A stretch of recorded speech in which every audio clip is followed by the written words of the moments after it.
C'est le Donc risque. c'est plus risqué. Plus gros. Ouais, Ok. c'est plus risqué. C'est aussi pour ça qu'en général, les vins nature sont pricés plus élevés. J'ai dit pricés parce que j'ai remarqué que dans ce podcast, Ouais, on vise les États-Unis. Ouais. voilà. J'ai entendu un fracas énorme dans la cave. J'ai couru pour voir ce qui se passait. L'échafaudage était tombé. Mon père avec. 2 côtes cassées. Ah non. Un nom de cuvée. Bascule avec l'image d'un homme qui tombe en hommage à ce moment-là parce que voilà, on a pu en rigoler, c'est que fort, 2 quand côtes cassées. Sinon, on aurait appelé ça hémiplégie, ça aurait été beaucoup moins drôle. Hello Pierre, Salut Tom. comment ça va? Bah, c'est un bonheur de t'accueillir ici. Et voilà, tout de suite, forcément, on sait qu'avec toi, il va y avoir des belles formules, des beaux mots. On est très content d'être là aussi. Peut-être pour commencer, est-ce que tu peux te présenter? Oui. Alors bonjour, je m'appelle Pierre Enaudy, j'ai 32 ans, je vis à Aix-en-Provence.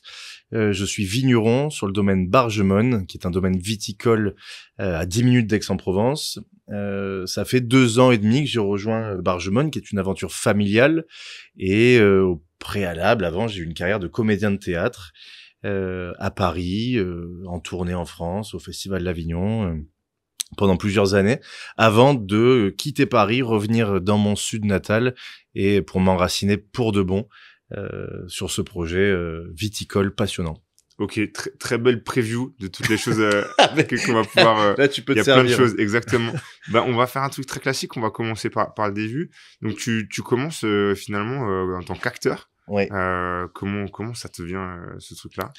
L'envie de faire rire, l'envie de faire ricaner, l'envie de monter sur scène, l'envie de parler fort et d'être entendu, l'envie d'incarner, l'envie de prendre des textes et de les remanier, de mettre en scène, de se lancer dans des aventures de troupe, dans des aventures collectives. Donc une formation théâtrale seulement, hein, vraiment j'ai fait que du théâtre. Ok. 3 ans de formation au Cours Florent à Paris et puis ensuite dans des compagnies diverses et variées, dans différentes formes de théâtre. C'est comment le Cours Florent?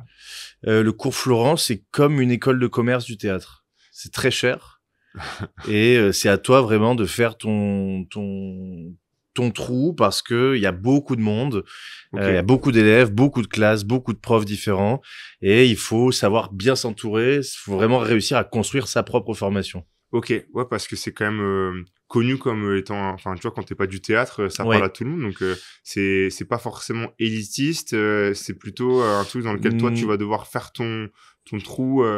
C'est pas une formation extraordinaire, mais c'est un endroit où tu peux retrouver des gens avec qui tu vas faire carrière, ensuite avec qui tu vas monter et construire tes projets. Donc c'est surtout un vivier génial de jeunes acteurs qui sont boursouflés de vie. Ça, bam, tac, ça vient partout, ça explose et ça crée des nébuleuses. J'avais dit qu'il allait y avoir des beaux mots, franchement. Voilà, nébuleuse boursouflée. S'il y a des amis qui aiment le Scrabble, j'organise des parties Et attends, et tous toi, les t'as mercredis des gens matin. avec qui t'as fait... parfois, je vais te couper sur tes blagues. Coupe-moi la parole. Non, pas du tout. Je vais finir par partir et je vais me jeter sous un train. Arrête. Non, je t'en prie, vas-y, reprends ton interview, c'est ton podcast. Je t'ai pas découvert parce que je te connaissais, mais il y a un moment, je te voyais beaucoup sur des petites vidéos. Ouais, ben là, ça a été une rencontre. Un ami à moi qui s'appelle Pierre Deloriol, qui est vraiment le premier qui a su voir en moi, au moment du confinement, la lumière, le possible, l'éternité. C'est ce qu'il me disait le soir, Ouais, il est chiant, clair de finalement. lune. Il me dit, je vois en toi l'éternité. Je lui disais, ben allons-y ensemble. Et du coup, Non, mais ça marchait pas trop mal, ça, à un moment donné, non? Ça a pris, et plus les vidéos ouais. étaient débiles, plus il y avait des vues. Ouais. La vidéo qui a fait 1 million de vues, c'est vraiment celle où je me filme en train de courir sur la corniche à Marseille. Elle est Je incroyable. mets en légende, voici ce que j'écoute quand je cours. Et là, une musique qui passe. Puis même scène à nouveau, je cours sur la corniche. Voici ce que les gens entendent quand je cours. Et là, des bruits de paix. Voilà, 1 million de vues.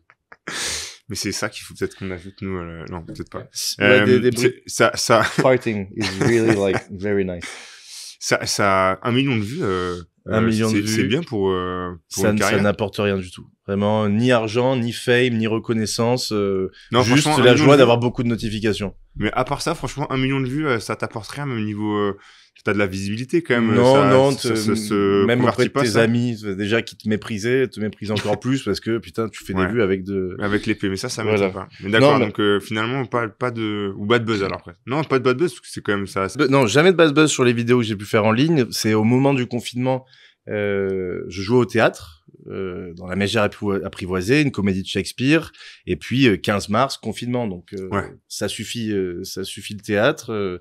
Retour dans le sud, puis pour m'occuper devant cette espèce de néant dans lequel tout le monde était plongé, bah ça a été les vidéos. Donc petit à petit, voilà, ça m'a occupé pendant le confinement, en attendant de pouvoir retrouver les planches de théâtre. Ce que tu fais après du coup le confinement, tu repars à Paris? Ouais. Ok. Je repars à Paris, on reprend le théâtre, et puis il y avait le projet viticole qui se mettait en place ici.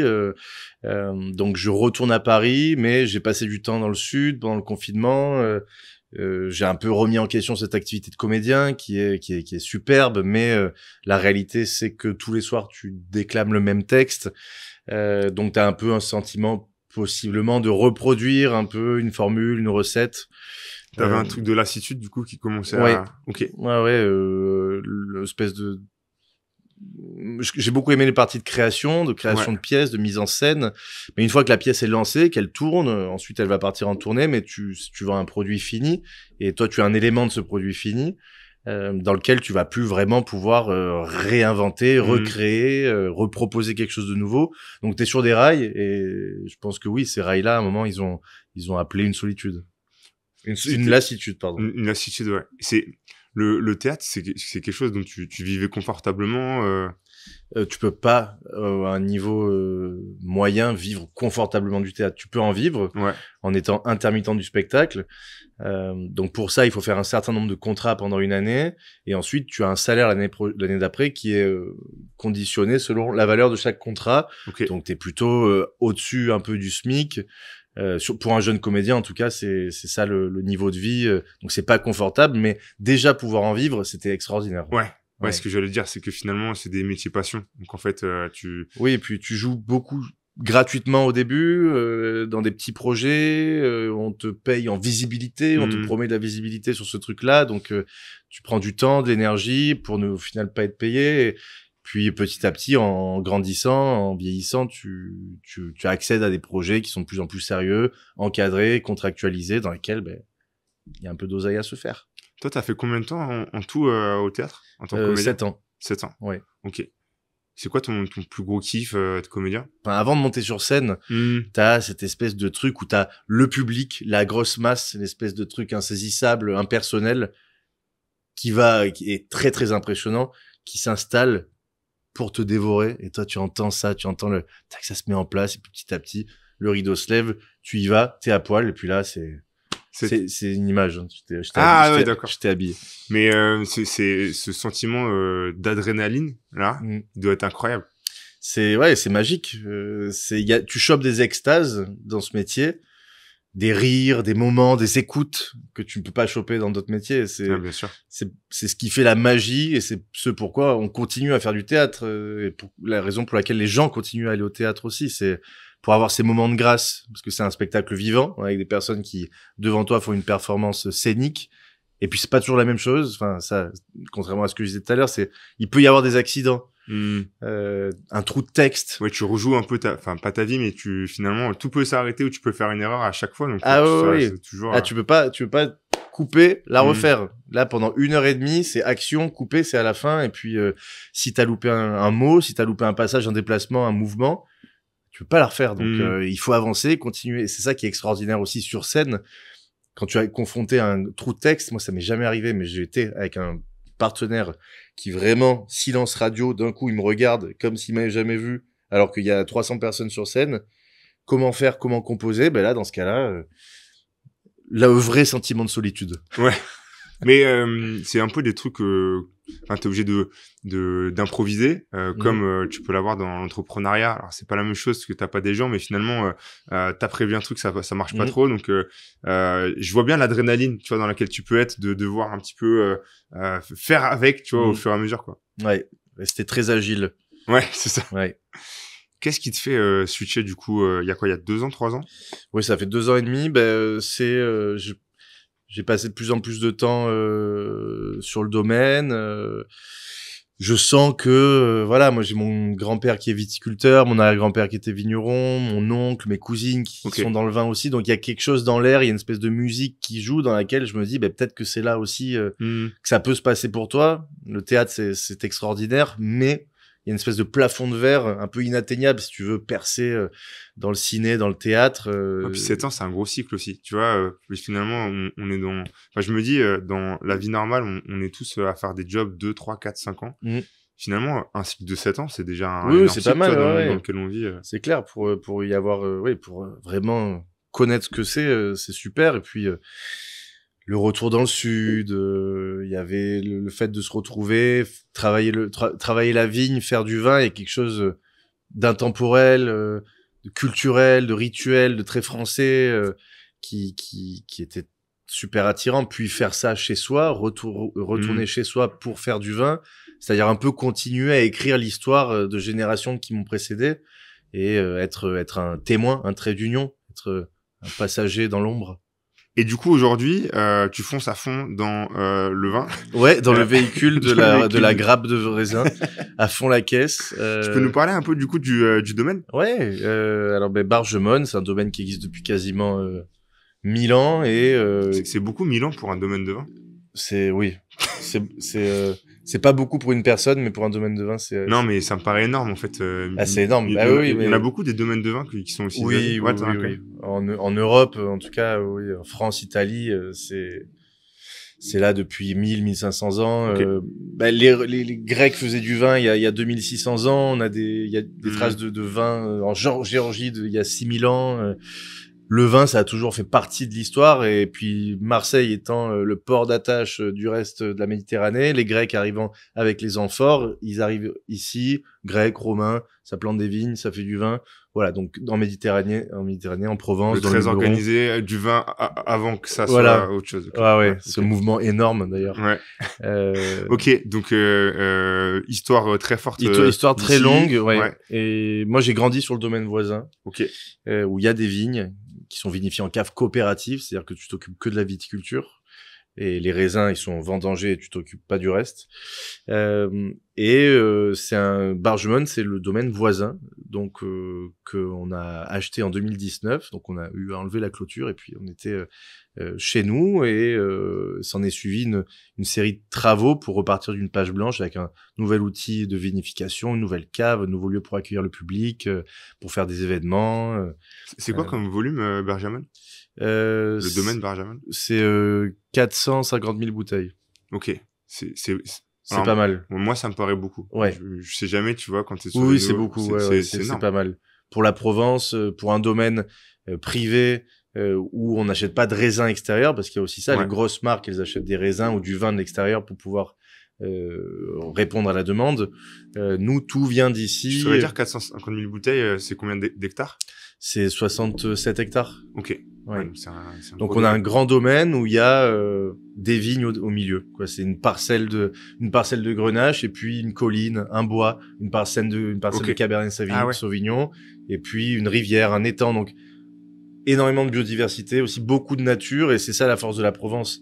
En comparaison, par exemple, à la Champagne ou à Bordeaux, où c'est des kilomètres de vignes non-stop. Ici, c'est plutôt une mosaïque de vignes implantées dans un beau jardin qui est la Provence. Et comment tu fais pour récolter ça? Du coup, c'est pas hyper complexe. Vendange. Pour vendanger ça. Vendange, on fait principalement vendange mécanique.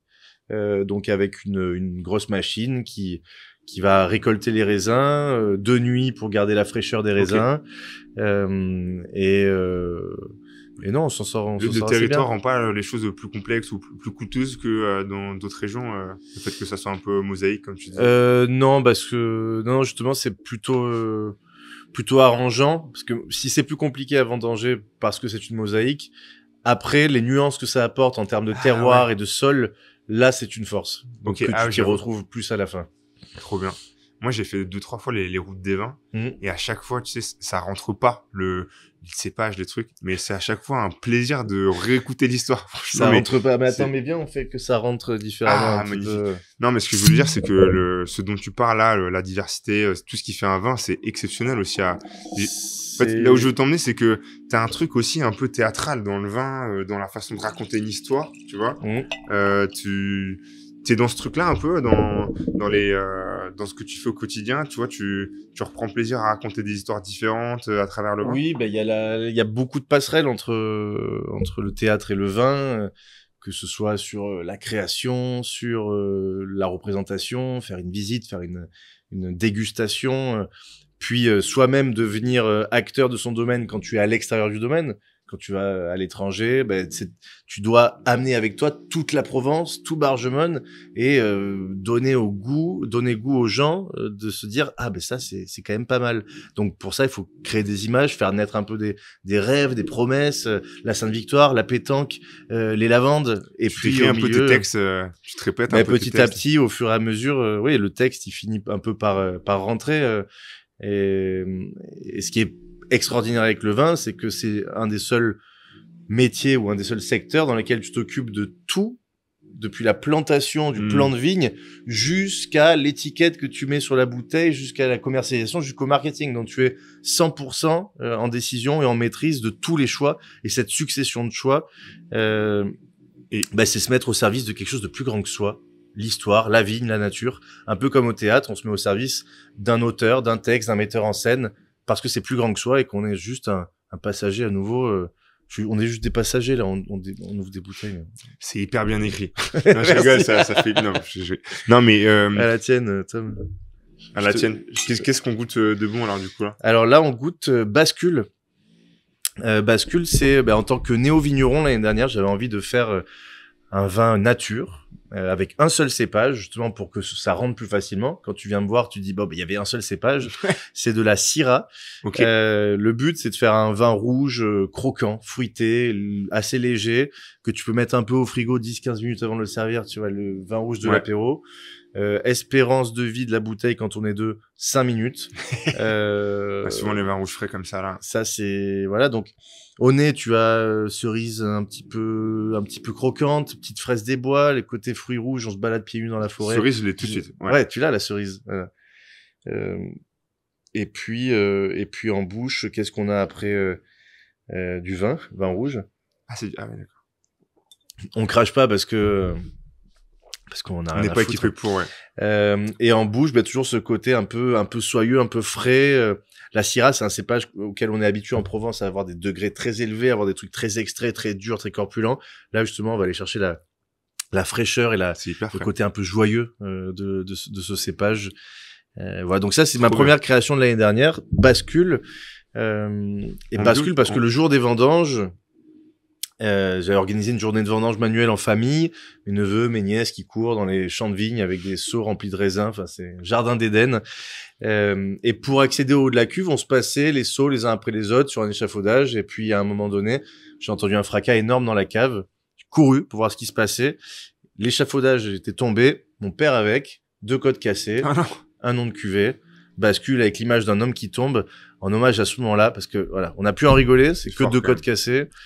Sinon, on aurait appelé ça hémiplégie, ça aurait été beaucoup moins drôle. Non, mais par contre, je reviens sur ce que tu disais c'est le vin, c'est tu fais de tout du début à la fin. Le vin, t'as quelque chose de créatif. En fait, j'ai l'impression que tu t'éclates dans ce truc-là. La création de tout. C'est une nouvelle page blanche, et puis ce qu'on vit ici à Bargemone, c'est aussi une page blanche extraordinaire, parce qu'on est aussi sur l'accueil des gens, sur de l'événementiel, sur évidemment la création de vin qui représente le mieux possible notre terroir, mais c'est un peu un no limit en termes du champ des possibles. Et Bascule, c'est une des créations de ce nouveau départ. Le vin rouge des copains, vin nature, la Bascule, c'est aussi mon changement de vie, du théâtre au vin. C'est le premier vin nature qu'on fait à Bargemone, et Bascule, voilà, ça veut dire Bascule. Ça marche trop bien.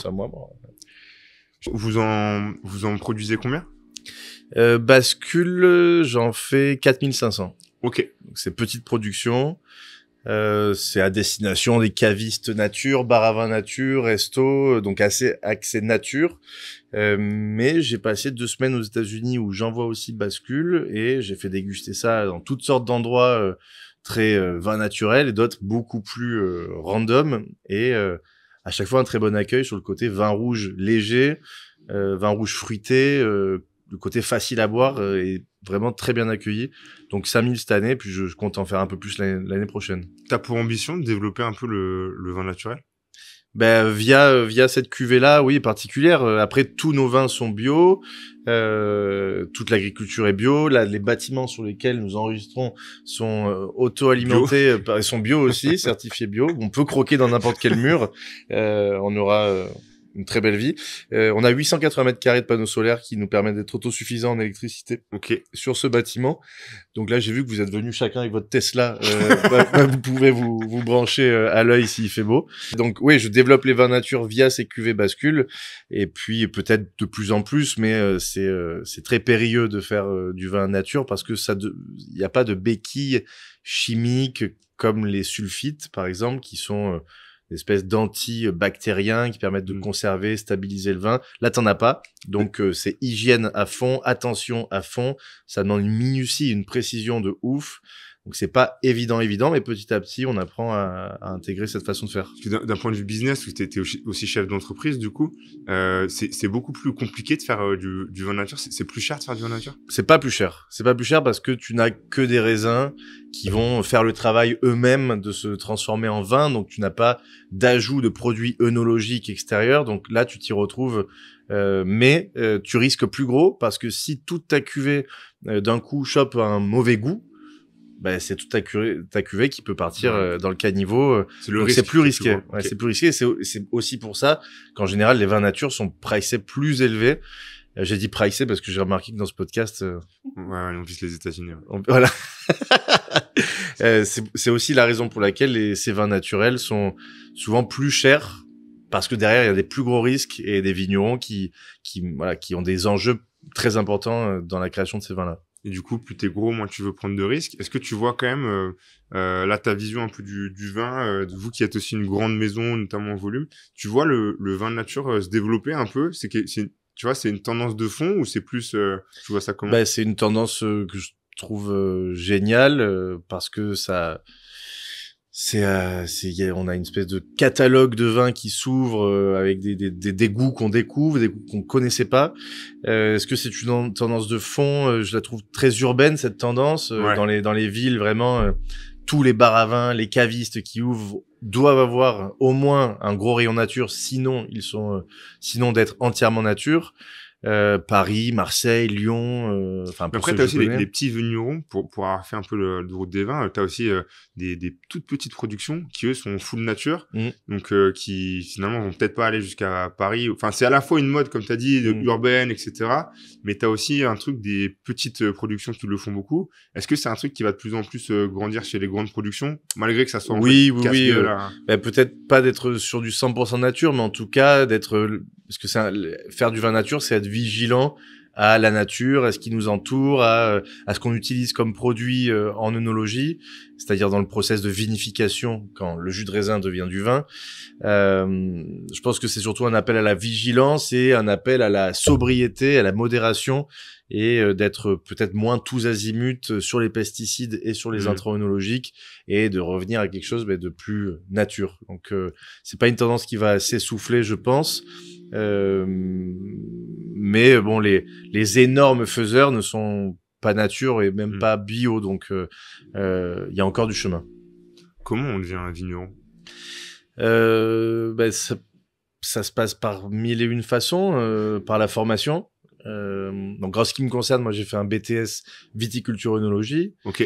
J'ai passé ici un an. En 2 ans? J'avais déjà un master, donc j'ai fait un BTS en 1 an. Et en même temps, j'ai passé 1 an en cave ici, donc à comprendre toute la vinification, à savoir faire des transferts de vin, savoir comment fonctionne une cave, donc pendant un moment. Des vendanges en cave. J'ai passé une petite année sur les tracteurs aussi, donc dans les vignes, à tailler, à faire toutes les opérations qu'on appelle en verre, donc tout ce qui se fait à la main dans les vignes, apprendre à conduire les tracteurs. C'est vraiment une vraie page blanche. Ouais, là c'était vraiment de zéro, tout, quoi. De zéro, pour pouvoir ensuite comprendre et être légitime. Il faut avoir tout vu de la base, surtout de tout ce qui se fait à la base. Et j'ai passé des vendanges en Afrique du Sud aussi l'année dernière. Je suis parti Parce qu'en France, on vendange en septembre à peu près, et eux, hémisphère sud, ils vendangent en février. Donc j'ai pu faire les vendanges ici Ah ouais, pour et partir en février, voilà, ton pour apprentissage, doubler, quoi. voilà, pour maximiser l'expérience en un an. Je suis parti 5 semaines autour de Cape Town et Vers dans un domaine, Franschhoek, ouais, voilà, entre Franschhoek et Stellenbosch. Ok. Très bien. À Stellenbosch, sur un domaine familial qui m'a accueilli pendant les vendanges. J'ai vécu une aventure extraordinaire, 5 semaines passionnantes dans un paysage qui ressemble pas mal à la Provence. C'est fait d'être comédien ou t'es un métier dans l'adaptation en permanence. Du coup, peut-être, je sais pas, ça a peut-être permis de t'adapter plus facilement. Le passé de comédien, enfin, je sais pas si on peut être ex-comédien, mais ouais, le métier de comédien, là où il me sert, c'est sur les prises de parole. Vraiment, c'est... Voilà, je voyais bien le parallèle. Parce que tu dois t'éclater finalement à toi, représenter un max le domaine. Et ouais, ben là, là, pour le coup, sur notre Insta, on fait des vidéos. On a vu. On a développé ça, qui s'appelle l'anecdote du vigneron, où on prend des moments de l'année d'un domaine viticole et je fais des espèces de capsules vidéo hyper ludiques, un peu décalées, comme les vidéos que je pouvais faire avant, pour avoir cette envie de partage avec l'audience, avec un plus grand nombre, sur qu'est-ce que c'est les vendanges, qu'est-ce que c'est la fermentation, qu'est-ce que c'est le vin rosé, et sous la forme de petites vidéos un peu dynamiques, là, retrouver la profession de comédien, et puis en effet, incarner le domaine. Ouais, puis alors je vais faire une expression anglaise, connect the dots. Enfin, il y a ce truc où finalement, comme tu connectes un peu tes différents points, tu retrouves des forces avec ce que tu faisais avant, et finalement ça te crée une façon unique, un peu personnelle de faire du vin, et t'as ta patte à toi, quoi, du coup. Ouais, je renie pas cette nature-là d'avoir envie de prendre le micro et d'être au devant de la scène, et en effet ça crée la singularité, ça crée la force. Ouais. Peut-être un peu plus business, parce que tu es aussi chef d'entreprise.